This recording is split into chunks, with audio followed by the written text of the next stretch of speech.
sahabat dokter, pasti sudah tidak asing lagi mendengar tentang donor darah ya. Tapi, apa saja sih syarat dan manfaatnya? Sebelum kita cek fakta dokter, jangan lupa like, subscribe, komen, serta nyalakan notifikasinya ya. Donor darah adalah kegiatan yang bersifat sukarela dengan tujuan utama membantu orang yang membutuhkan darah.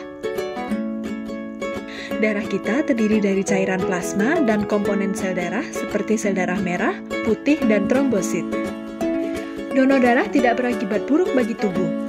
Tubuh kita mampu mengembalikan volume darah atau plasma dalam jangka waktu 24 jam dan mengembalikan sel darah merah dalam waktu 4-8 minggu. Donor darah justru banyak manfaatnya. Yang pertama, memberikan kebahagiaan dan kepuasan karena bisa membantu sesama. Yang kedua, mendapatkan screening kesehatan gratis. Pendonor akan diberitahu jika memiliki tekanan darah tinggi, aritmia atau denyut jantung yang tidak beraturan, serta screening infeksi menular melalui transfusi darah. Yang ketiga, tubuh akan membuat sel-sel darah yang baru sehingga bisa membantu tubuh tetap sehat dan produktif. Apa saja sih dok syarat donor? Yang pertama, usia. Usia minimal adalah 17 tahun. Pada usia ini dianggap sudah mampu memberikan keputusan secara legal dan dari segi fisik tubuh sudah siap dengan lebih rendahnya risiko reaksi vasovagal seperti pusing dan pingsan. Usia maksimal adalah 60 tahun atau 65 tahun bagi yang sudah pernah donor sebelumnya. Usia di atas batas maksimal dianggap lebih berisiko memiliki penyakit jantung dan penyakit kronis lainnya. Yang kedua, berat badan. Volume darah yang diambil ketika donor darah whole blood adalah sekitar 350 cc. Volume darah yang didonorkan tidak boleh lebih dari 13% total volume darah di dalam tubuh. Untuk bisa mencapai angka tersebut, maka berat badan minimal pendonor harus 45 kg. Yang ketiga, tekanan darah, nadi, dan suhu. Tekanan darah sistolik harus berada di kisaran 100-160 mm air raksa dan diastolik di kisaran 70-100 mm air raksa. Nadi harus di kisaran 60-100 kali per menit dengan denyut nadi yang teratur. Dan suhu di kisaran 36,5-37,5 derajat Celcius. Yang keempat, hemoglobin. Hemoglobin adalah protein di sel darah merah yang mengikat oksigen untuk dibawa ke seluruh tubuh. Kadarnya harus berkisar antara 12,5-17 untuk bisa memberikan manfaat maksimal bagi penerima atau resipien. Yang kelima, sehat dan jujur.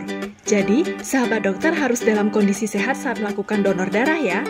Jika ada riwayat penyakit ringan seperti lemas, nyeri, demam, sakit kepala, batuk, diare, flu, dan nyeri tenggorokan, sebaiknya donor darah ditunda 14 hari setelah gejala hilang atau setelah konsumsi obat terakhir.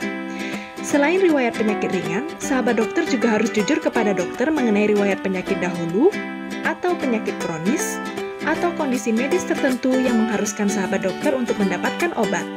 Sampaikan juga riwayat operasi dan riwayat rawat inap.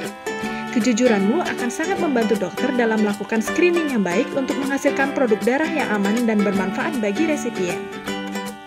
Persiapan donor.